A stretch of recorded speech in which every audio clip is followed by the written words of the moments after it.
Waalaikumsalam warahmatullahi wabarakatuh.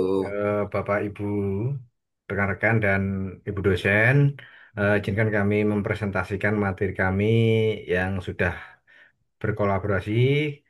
Kami dari Malang dan Sidoarjo akhirnya menyimpulkan materi hari ini, atau materi yang akan dipresentasikan kali ini. Kami kasih nama sesuai dengan arahan dan juknisnya, juknis, juklak. Pengembangan alat evaluasi asesmen peserta didik pada mata pelajaran IPS dan PPKN. Mata kuliahnya adalah konsep dasar IPS PPKN, Bu dosen, Bu Dr. Nurul Zuriyah MSI, kami Sutrisno dan Mas Adib.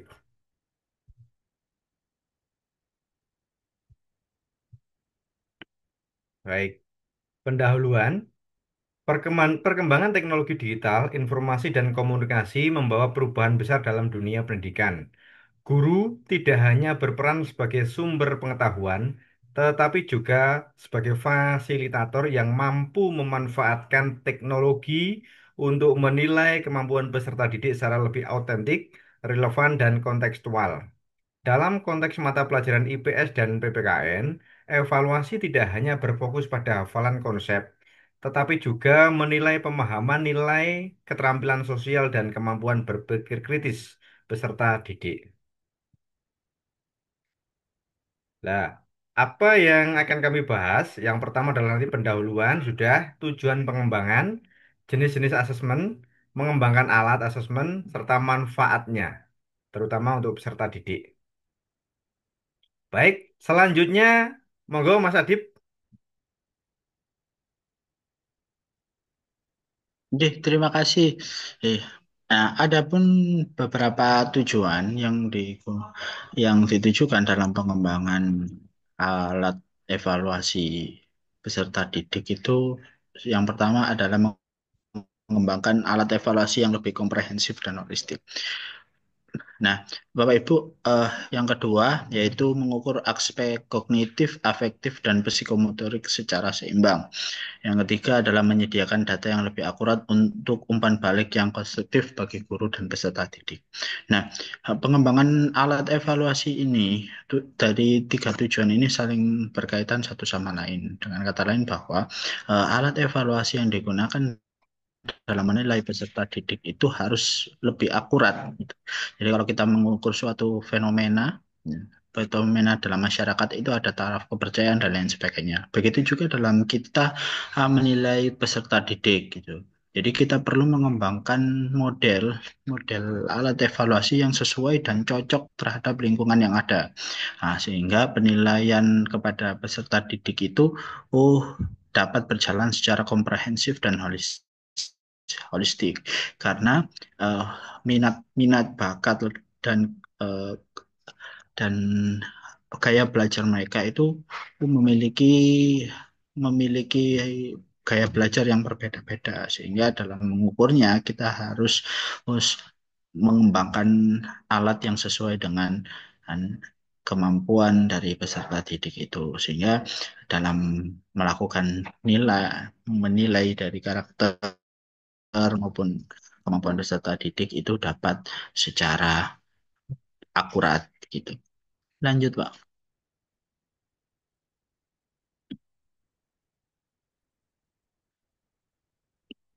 Nah, ada beberapa jenis asesmen. Sebenarnya untuk jenis asesmen ini tuh ada beberapa yang mungkin dalam kurikulum Merdeka itu ada asesmen diagnostik ya atau asesmen awal pembelajaran. Jadi kita untuk mengetahui mood belajar siswa itu kita melakukan asesmen diagnostik yaitu asesmen awal pembelajaran. Nah, lalu kemudian ada beberapa asesmen yang lain juga yaitu yang pertama adalah asesmen formatif. Nah, asesmen formatif itu adalah asesmen atau penilaian yang dilakukan selama proses pembelajaran itu secara berlangsung. Nah, jadi asesmen formatif itu oh, adalah asesmen yang digunakan oleh guru dalam melihat siswa selama pembelajaran itu berlangsung, seperti kuis, diskusi kelompok, bagaimana keterlibatan mereka dalam diskusi kelompok. Oke, itu yang memiliki tujuan untuk memantau kemajuan dan memberikan umpan balik segera. Artinya ketika diskusi itu berjalan secara ah, lancar, guru hanya mengamati bagaimana mereka itu melakukan komunikasi dengan teman sesama mereka. Nah, yang kedua yaitu asesmen sumatif. Nah, asesmen sumatif itu adalah asesmen yang dilakukan di akhir dari unit pembelajaran. Jadi, guru itu melakukan asesmen di awal untuk mengetahui mood dari peserta didik, lalu dalam proses pembelajarannya itu, guru guru melakukan asesmen formatif, lalu kemudian di akhir guru melakukan asesmen sumatif yang memiliki tujuan untuk mengukurkan pembelajaran secara keseluruhan.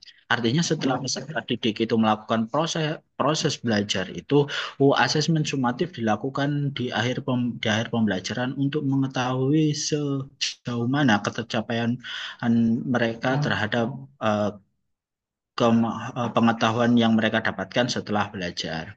Yang selanjutnya yaitu asesmen otentik, yaitu asesmen yang dilakukan untuk mengukur keterampilan dan pengetahuan dalam konteks nyata. Nah, contoh nyata dari penerapan asesmen otentik ini adalah tidak hanya mengukur sebatas kognitif saja, akan tetapi menilai bagaimana sikap dan keterampilan mereka peserta didik dalam unjuk kerja. Seperti contoh penerapannya itu ada pada project, lalu kemudian portofolio, dan kemudian unjuk kerja. Sehingga dalam asesmen otentik ini melihat bagaimana sikap keterampilan dan pengetahuan peserta didik itu secara secara nyata atau secara praktek. Monggo dilanjut Pak Tri.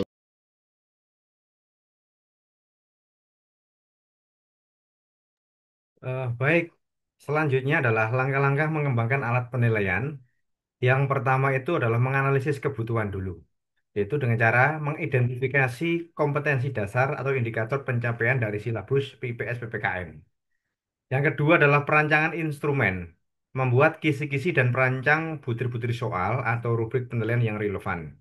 Yang ketiga adalah penyusunan rubrik penilaian.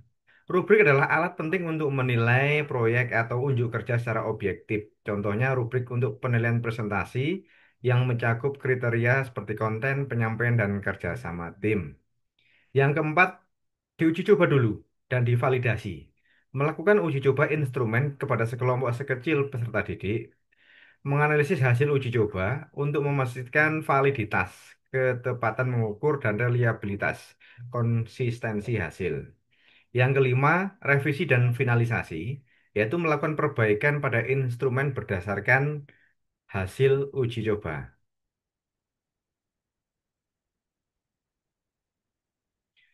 Manfaatnya, manfaat dari adanya pembuatan alat evaluasi ini, bagi peserta didik, belajar lebih bermakna, evaluasi tidak hanya tentang nilai, tetapi juga proses. Meningkatkan keterampilan berpikir kritis dan pemecahan masalah, meningkatkan motivasi karena evaluasi lebih bervariasi dan menarik. Untuk guru, evaluasi ini bermanfaat karena mendapatkan data yang lebih lengkap tentang pemahaman peserta didik, memudahkan identifikasi kekuatan dan kelemahan peserta didik, meningkatkan efektivitas pengajaran dengan memberikan umpan balik yang tepat. Untuk kurikulum, mendukung implementasi kurikulum yang berfokus pada pembentukan karakter dan keterampilan abad 21. Terima kasih. Ini ada pantun lagi. Bendera merah putih berkibar di langit. Lambang semangat tanpa batas.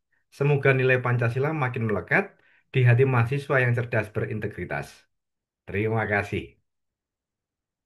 Itu dari Mantap. kami, Oke, Mbak mantap Wanda. Pak. Monggo.